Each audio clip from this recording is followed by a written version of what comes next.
You've tried to quit before, maybe more than once. You threw away the cigarettes, told yourself this time was different, made it through a day, maybe a week, feeling like you'd finally beaten it. And then something happened. A stressful day at work, a fight, a drink with friends, a cup of coffee. Maybe you were just bored, and suddenly, almost without thinking, you're holding a cigarette again. And the worst part, you didn't even really want it. So why did you do it? Here's what makes nicotine addiction so difficult. You aren't just addicted to cigarettes. Your brain has learned to connect cigarettes to dozens of ordinary moments in your life. And once you understand those connections, you'll understand why quitting can feel impossible, why the same cravings keep coming back, and why simply trying to use more willpower often isn't enough. Think about the last time you smoked. What happened immediately before it? Maybe you finished eating. Maybe you were drinking coffee. Maybe you got into your car. Maybe work became stressful. Maybe you stepped outside during a break. Maybe you were drinking with friends. Now imagine taking cigarettes away. The cigarette disappears, but the coffee is still there. The car is still there. The stressful meeting is still there. The break is still there. The alcohol is still there. And suddenly, all those ordinary situations start reminding your brain of something that's missing. That's because smoking isn't one habit. It's a network of habits. And that's the first reason quitting is so difficult. Nicotine reaches the brain very quickly after inhalation and activates nicotinic acetylcholine receptors, contributing to changes in dopamine and other brain signaling involved in reinforcement. But the important part isn't simply the chemical itself. It's what happens around the chemical. Every time you smoke while drinking coffee, your brain gets two pieces of information at once. Coffee, nicotine. Do that enough times, and coffee itself can start becoming a cue for smoking. The same thing happens with stress, or driving, or finishing a meal, or stepping outside, or talking to certain people. The brain is constantly looking for patterns, and when a particular situation repeatedly comes before a rewarding experience, the situation can start predicting the reward. That's why a smoker can suddenly think, I need a cigarette. Not because nicotine has magically appeared in their bloodstream, because something in their environment just activated an old association. Your coffee isn't causing the addiction. Your car isn't causing the addiction. Your lunch isn't causing the addiction. But your brain has learned this happens, then I smoke. And after enough repetitions, that sequence can feel automatic. That's why quitting isn't simply about throwing away the cigarettes.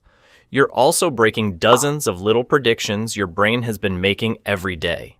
Now there's another problem. Even if you completely understand your triggers, your body still has to adjust when nicotine disappears. Nicotine repeatedly stimulates receptors in the brain. With repeated exposure, the brain adapts to that stimulation. Then you suddenly stop, and the brain has to adjust again. That's withdrawal, irritability, restlessness, difficulty concentrating, anxiety, low mood, strong cravings, and suddenly the person who quit yesterday is thinking, I don't even care anymore. Just give me one. This is where a lot of people misunderstand addiction. They think, if I really wanted to quit, I wouldn't be feeling this desperate. But withdrawal isn't evidence that you secretly want to smoke. It's evidence that your brain and body have adapted to repeated nicotine exposure. And there's a cruel part to this.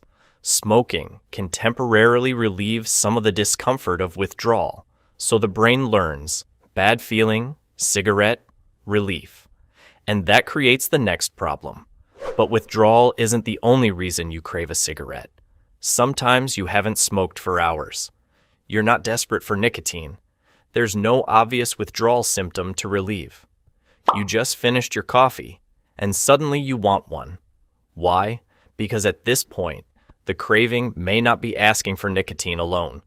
Look at what the cigarette actually gives you in that moment. A 5-minute break, a reason to step outside, something to do with your hands, a familiar ritual, a pause in a stressful day. The cigarette has become a multi-purpose response. Stressed, cigarette, bored, cigarette, celebrating, cigarette, need a break, cigarette, different feelings, same answer. That's why quitting isn't simply removing a chemical. You're removing a behavior that has become part of how you take breaks, handle stress, fill empty moments, and structure your day. You're not breaking one connection, you're breaking a network. This is why relapse can feel completely unpredictable. You might be doing perfectly for 5 days. Then one evening, you have a drink. Someone offers you a cigarette. You say, just one. And suddenly you're smoking again. It feels like you went from 0 to 100. But you didn't. You walked through a chain your brain already knows extremely well. Alcohol, social situation, someone smoking, craving, cigarette, relief. The final cigarette is only the last step. The important part happened several steps earlier, and this is where many people make quitting unnecessarily difficult. They focus entirely on resisting the cigarette while leaving every trigger around it completely unchanged. Imagine trying to resist something dozens of times every day. Coffee, driving, work stress, after lunch, before bed, going out with friends. Every trigger becomes a little battle, and eventually you get tired of fighting. That's why just have more discipline is such a useless explanation. Willpower can matter, but if your environment is constantly reminding your brain of the behavior, you're asking yourself to win the same fight over and over again. A better question is, why am I having this craving right now? Not, why am I so weak? But, what triggered this? That question changes everything. So what actually helps? Start by identifying your smoking triggers. For a few days, notice when you want a cigarette. Don't judge it, just record it. What happened immediately before the craving? Coffee, stress, driving, alcohol, boredom, a particular person, a particular time of day. Once you know your triggers, you can start breaking the connection, and you don't necessarily have to change everything at once. If coffee always leads to a cigarette, change the coffee routine. Drink it somewhere different.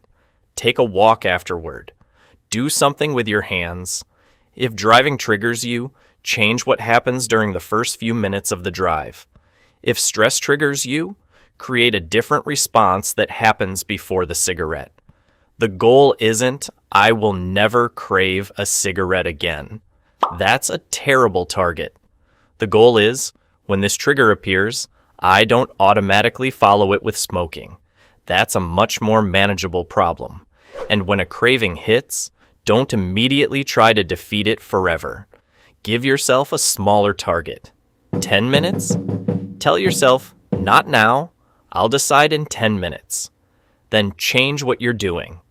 Walk, drink water, leave the place where you normally smoke, call someone, do something that occupies your attention. The point isn't to prove that you can survive the rest of your life without a cigarette. It's to interrupt the automatic sequence. Because a craving is not a command. It's an experience. It rises, it peaks, and eventually, it changes. You don't have to obey every craving simply because your brain produced it. And if you've tried quitting repeatedly and keep going back, don't assume you have to do it with willpower alone. Nicotine replacement therapy and prescription medications can reduce withdrawal and cravings, while counseling can help you deal with the triggers that medication can't remove. For many people, combining medication with behavioral support gives them a better chance of quitting than trying to white-knuckle it alone. The goal isn't to prove how much suffering you can tolerate. It's to give your brain fewer reasons to go back. There's one more thing people get horribly wrong. Someone quits for 2 weeks. Then they smoke one cigarette. And immediately they think, I've failed. So they buy a pack, then another. And suddenly one cigarette becomes another month of smoking. Don't turn one lapse into a full relapse. If you smoke, ask, what happened immediately before it? What was the trigger? What situation were you in? What were you feeling? What did you expect the cigarette to do for you? Because that cigarette just gave you information. It showed you where the habit is still strong. That's useful. Failure isn't learning that you still have triggers. Failure is refusing to learn from them. So why can't you stop smoking? It's not because you're weak. And it's not because you secretly don't want to quit. Your brain has spent a long time learning a very specific pattern.